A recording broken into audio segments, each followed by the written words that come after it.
Bismillahirrahmanirrahim. Donc, je suis le professeur Rachid Malek, donc chef de service de médecine interne de diabétologie, donc au CHU de Sétif. Je suis en même temps président de la Société algérienne de médecine interne. Donc, j'ai été invité et je fais partie donc du comité puisque je m'occupe de l'aspect scientifique. Donc, je suis président d'honneur de ce congrès sous l'égide donc de l'Association nationale des pharmaciens algériens, que je remercie pour l'invitation. L'objectif, en fait, c'est de discuter un peu du diabète et d'essayer de trouver les objectifs communs entre médecins et pharmaciens et de dégager donc un partenariat et surtout donc une feuille de route pour tracer donc quelques aspects sur lesquels on peut intervenir tous les deux.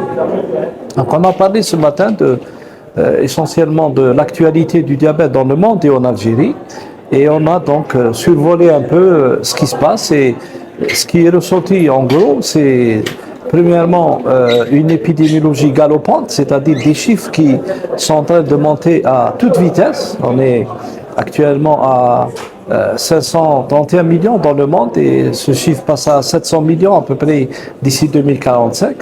Le problème, ce n'est pas le chiffre, le problème, c'est la progression, puisque on va progresser en Algérie de 87%. C'est-à-dire si on est à 14%, on rajoutera 87% de plus d'ici 2045. Pourquoi? Parce qu'en fait, à l'instar des autres pays dans le monde, on est sous donc les conséquences de l'environnement, les conséquences de la malbouffe, les conséquences de la manque d'activité physique, la sédentarité. Et tous ces aspects-là donc conditionnent l'obésité, et l'obésité entraîne donc le diabète. Deuxième aspect, c'est on a discuté de tout ce qui a changé sur le plan compréhension de la maladie, qu'il s'agit du diabète de type 1 ou le diabète de type 2. Donc, qu'est-ce qui a changé? Qu'est-ce qu'on a changé dans notre attitude? Et puis, ce qui ressort le plus, c'est qu'on peut parler maintenant, en 2023, de rémission possible ou de régression de la maladie. Pour le type 2, diabète type 2, il est possible d'avoir des rémissions. Une normoglycémie, c'est-à-dire corriger la glycémie et peut-être retarder ou pourquoi pas guérir le diabète. C'est possible, mais c'est étroitement lié au poids des patients. Plus on perd du poids et plus on va vers la rémission possible. Et il y a aussi le diabète de type 1. Il est possible maintenant de traiter des patients prédisposés dans une famille par exemple. Dès que les anticorps apparaissent, on peut commencer un traitement.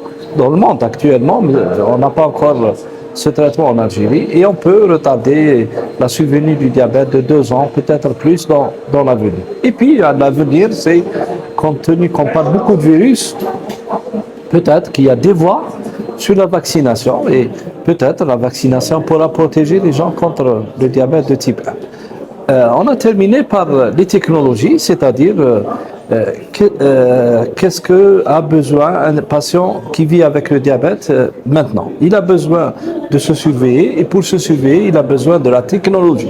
La technologie, c'est la mesure continue du glucose, c'est-à-dire en mettant des patchs et en ayant la glycémie à tout moment, soit en scannant le patch, soit le capteur, soit en ayant des capteurs qui donnent la glycémie tout le temps. Et le patient, en voyant ses glycémies monter, descendre, changer, il peut changer son comportement et améliorer l'équilibre de sa glycémie. Les pompes à insuline également pour les enfants diabétiques. Et enfin, pour les diabétiques de type 2, il y a des classes thérapeutiques qui existent déjà depuis maintenant 15 ans. Certaines sont présentes mais ne sont pas encore remboursées. D'autres vont arriver. Les insulines nouvelles également, et toutes ces classes thérapeutiques qui sont mises à la disposition des patients dans le monde doivent aussi être présentes en Algérie parce qu'en fait, l'idée actuelle, c'est d'aller vers l'équilibre de la glycémie, c'est-à-dire on équilibre le patient sur le plan glycémique sans pour autant entraîner des hypoglycémies et en protégeant, si possible, son cœur et son rein contre les complications. Et tout ça, ça peut se faire grâce à aussi l'éducation thérapeutique qui est commune entre nous et les pharmaciens. Et si on prend soin convenablement de nos patients, on peut retarder les complications, on peut même les arrêter, les stopper. Et si on retarde des complications, on les stoppe, on va réduire le coût de la maladie et de ses complications, des décès, de la mortalité, etc. Et tout ça, c'est bénéfice pour tout le monde. Merci.